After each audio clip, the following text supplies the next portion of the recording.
Imagine being chosen as king at age 18 because your colonial rulers think you'll be their perfect puppet. Now imagine outmaneuvering those same rulers to win your country's independence. Today, we're diving into the fascinating story of King Norodom Sihanouk and Cambodia's journey to independence from France. You'll learn how a teenage king became his nation's liberator and why Cambodia's path to freedom was unlike any other in Southeast Asia.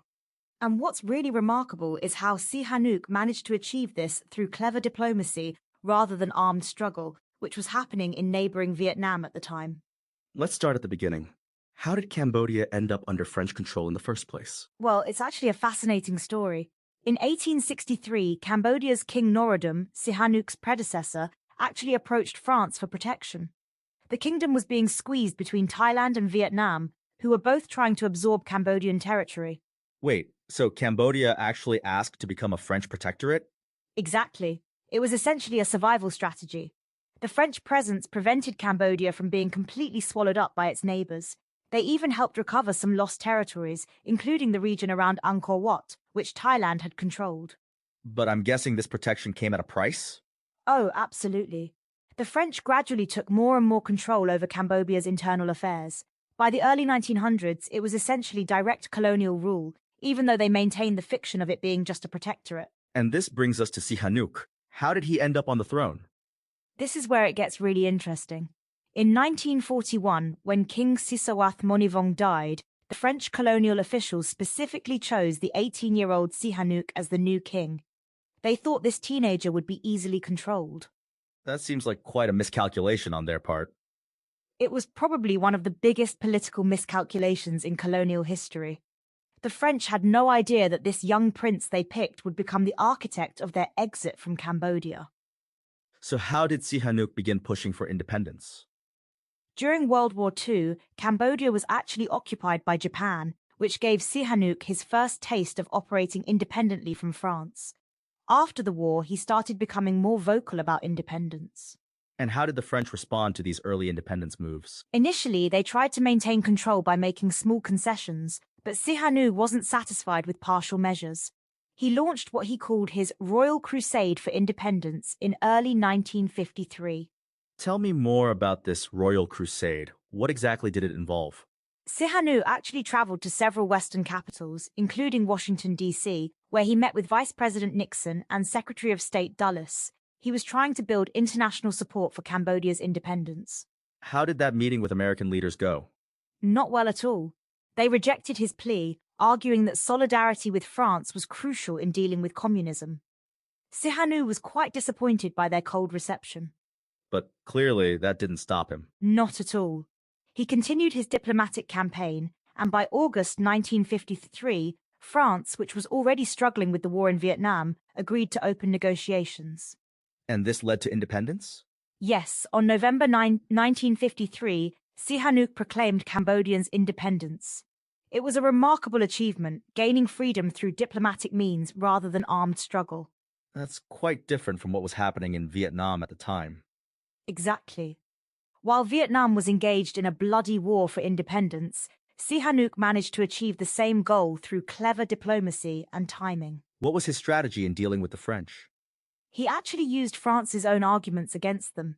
Since Cambodia had originally become a protectorate to preserve its independence from neighbors, Sihanouk argued that true protection meant allowing Cambodia to stand on its own. That's quite clever, turning their own logic against them.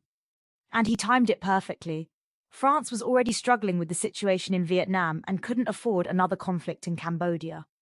What happened immediately after independence? Sihanouk's government was recognized as the sole legitimate authority at the 1954 Geneva Conference, which was a crucial diplomatic victory. It prevented Cambodia from being drawn into the wider Indochina conflict at that time. But Sihanouk didn't remain king for long after independence, did he? No, he actually abdicated the throne in March 1955 in favor of his father, Norodom Suramarit. This allowed him to enter politics directly as a leader rather than a constitutional monarch. That seems like an unusual move for a monarch. It was, but Sihanouk understood that in the post-independence era, real power would lie in politics rather than traditional monarchy. He formed a political movement called the Sangkum Reast Niyum. And how did that work out? His party won every seat in the National Assembly in the 1955 elections, though there were reports of police intimidation during the campaign. So he became quite authoritarian? Yes, both Democrats and Communists recognized his role in gaining independence, but opposed his increasing authoritarianism. It's one of the contradictions of his legacy. What about Cambodia's relationship with France after independence?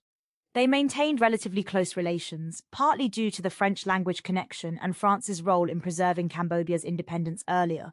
But Sihanouk was determined to chart an independent course. And what was his approach to foreign policy? He adopted a policy of neutrality, trying to balance between the Cold War powers. He saw this as essential for Cambodia's survival as a small state caught between larger powers. That must have been challenging during the Cold War. Extremely. By 1965, as the Vietnam War escalated, he had to break diplomatic relations with the United States to maintain his neutral stance. Looking back, how would you assess Sihanouk's achievement of independence? It was a remarkable diplomatic achievement. He managed to free his country without bloodshed, which was unique in Indochina at that time. And the French protectorate period, how should we view that? It's complex. The French presence probably saved Cambodia from being absorbed by its neighbours, but it also imposed colonial control that took decades to overcome. So in a way, both the protection and the independence were necessary for Cambodia's survival? Exactly. The French protectorate preserved Cambodia's existence as a state, and Sihanouk's achievement of independence preserved its autonomy. What lessons can we draw from this history? I think it shows how skilled diplomacy can sometimes achieve what military force cannot. Sihanouk understood the power dynamics at play and used them to his advantage. And what about Sihanouk himself? How should history remember him? As a complex figure who masterfully achieved independence but struggled with the challenges of leading a post-colonial state in a Cold War world. It's quite a story of transformation, from teenage puppet king to national liberator. And it shows how badly colonizers can misread situations. The French thought they were choosing a compliant teenager, but they actually selected the man who would end their colonial rule. Do you think Cambodia could have achieved independence without Sihanouk? Eventually, yes, but probably not as peacefully. His unique position as both king and modernizer gave him the authority to negotiate with France while maintaining domestic support. And what about the timing? Was that crucial? Absolutely. With France bogged down in Vietnam, Sihanouk saw his opportunity and took it. It was perfect timing combined with skilled diplomacy. So what's the key takeaway from Cambodia's independence story? That sometimes the most effective revolution isn't fought with weapons, but with words and timing. Sihanouk showed that independence could be achieved through diplomacy rather than bloodshed. And yet, ironically, Cambodia's later history would be marked by significant violence.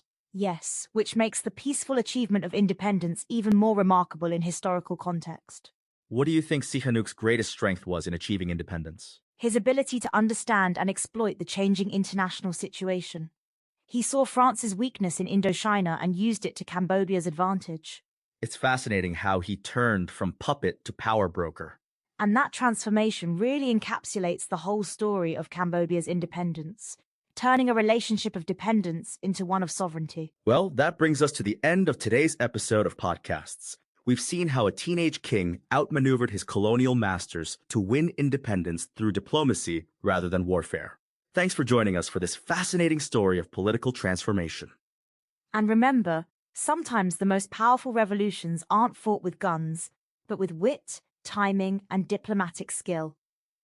Sihanouk proved that David can beat Goliath without throwing a single stone.